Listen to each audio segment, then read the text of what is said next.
welcome again to the Yet podcast. Today we're going to talk about substance and drug abuse, and I'm joined by Knowledge. Knowledge, you're welcome to introduce yourself. Okay, thank you very much. You're Connie, right? Yeah. My name is Knowledge Mupembe from Zimbabwe Civil Liberties and Drug Network.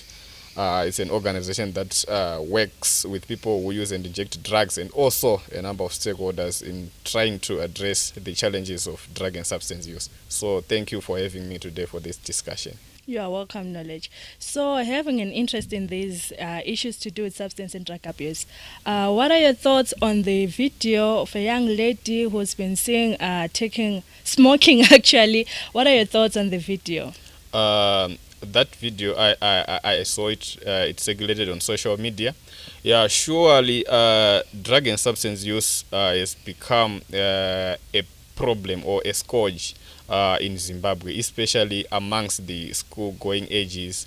As you saw that video where the girl was smoking, we don't really know what was the substance that was being smoked there, but it shows that there are a lot of issues that are happening behind the scenes, even though they might not see the day of the light, because some are not recorded, but some are leaking because of social media. So it points to a lot of dubious things that are being done by our young people, especially those who are still going to school. Oh, interesting. So also maybe talking about the current context, what's really happening with substance and drug abuse? What are the trends? Yeah. All right, thank you very much. Zimbabwe, like I said before, is witnessing an increase in drug and substance use. It's not only amongst the young people, but even the elderly are also into drug and substance use. So the social media is the reason why we are seeing all these videos circulating, why we are seeing all these types of drugs being circulated, so that people we will know what is happening out there. But there is a lot that is happening behind the scenes. As you know, drug use is criminalized in Zimbabwe, so people they know really that if they are caught using drugs, they will be arrested because of the criminalization. So they go into hidden places to do a lot of risky issues there, where they are injecting, where they are snorting, and also doing what we call unprotected sexual behaviors there, because no one will be seeing them. So there is a lot being done out there due to drug and substance use. Okay.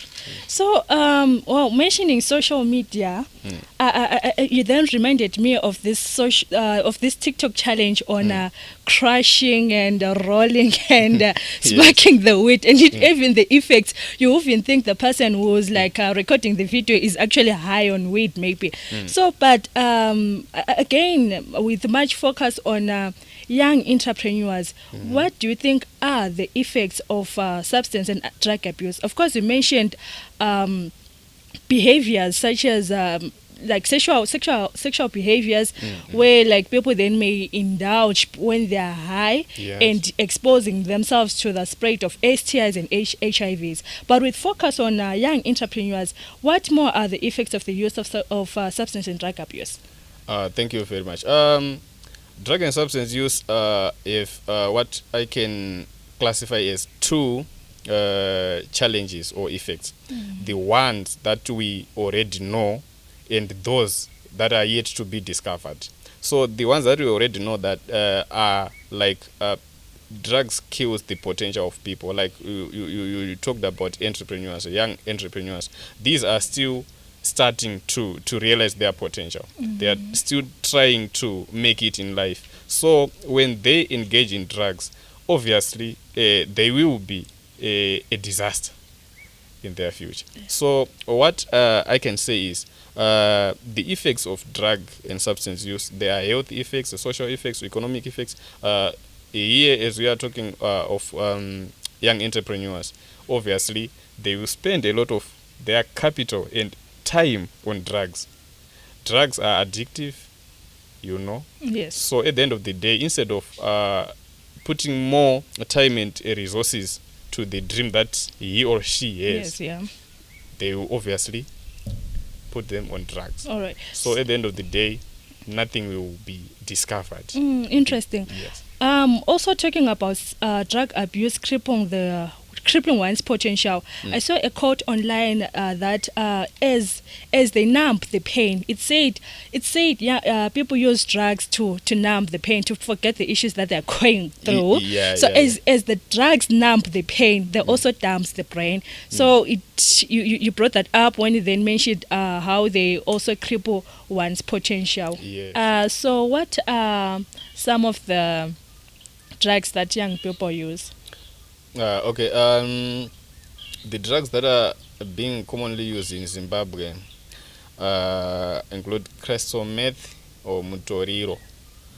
This one has become the drug of choice, especially in 2019 where COVID-19 started, right? That's where we saw an increase in the use of crystal meth or mutoriro. And also some of the drugs that are commonly used include marijuana, mbanje, and illicit brews, tinonzi tumbwa or kajasu, and also there is ecstasy.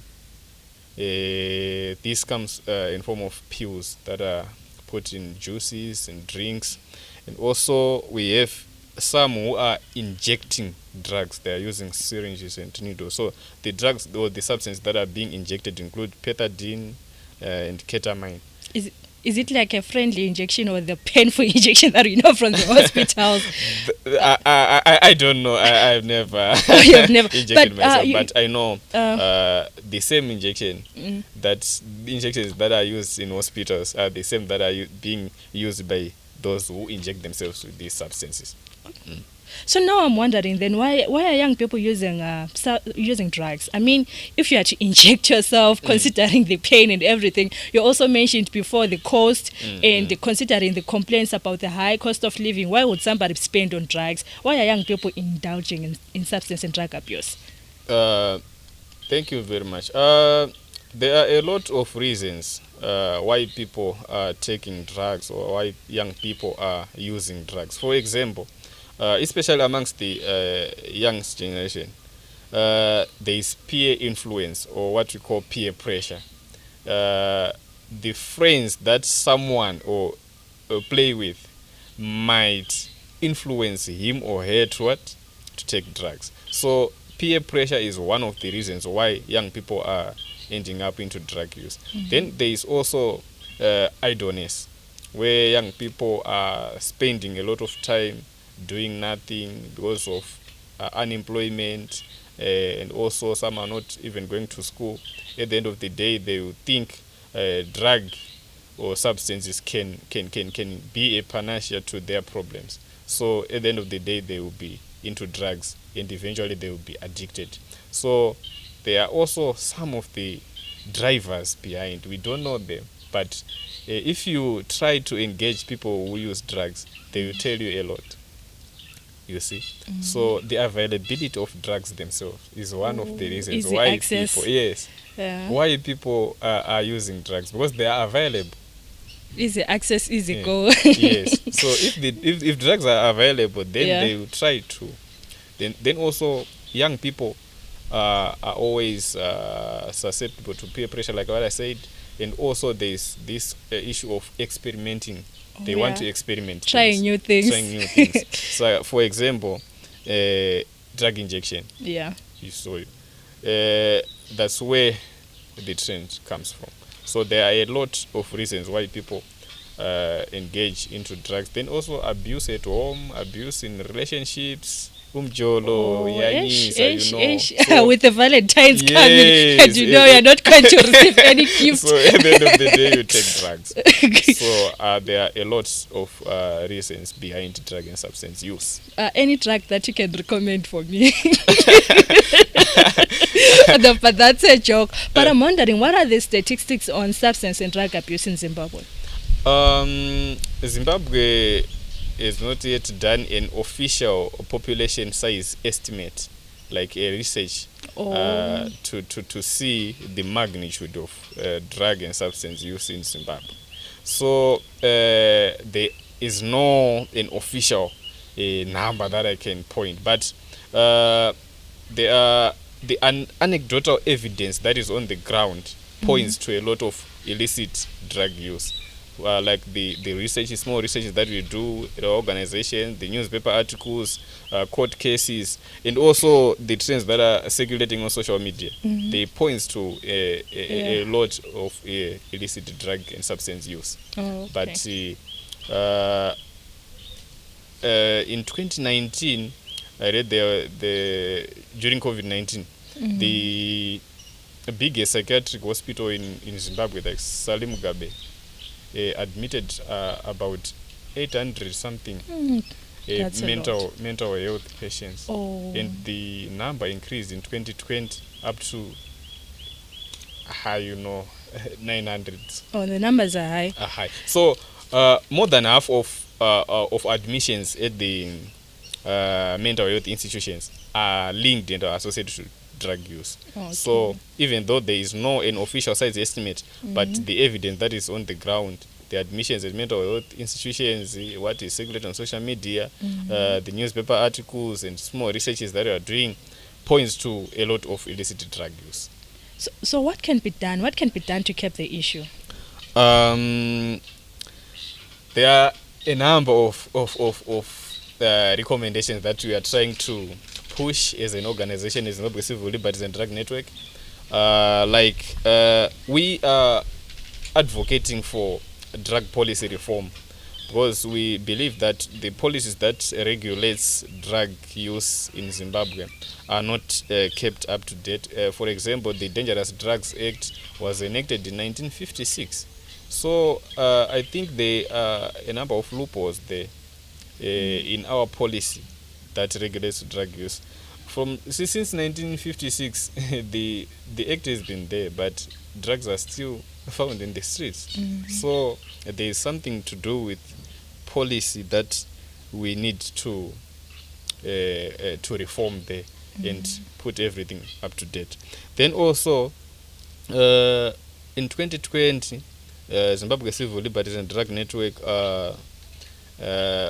funded the writing of the Zimbabwe National Drug Master Plan and the treatment and rehabilitation guidelines for alcohol and substance use disorders.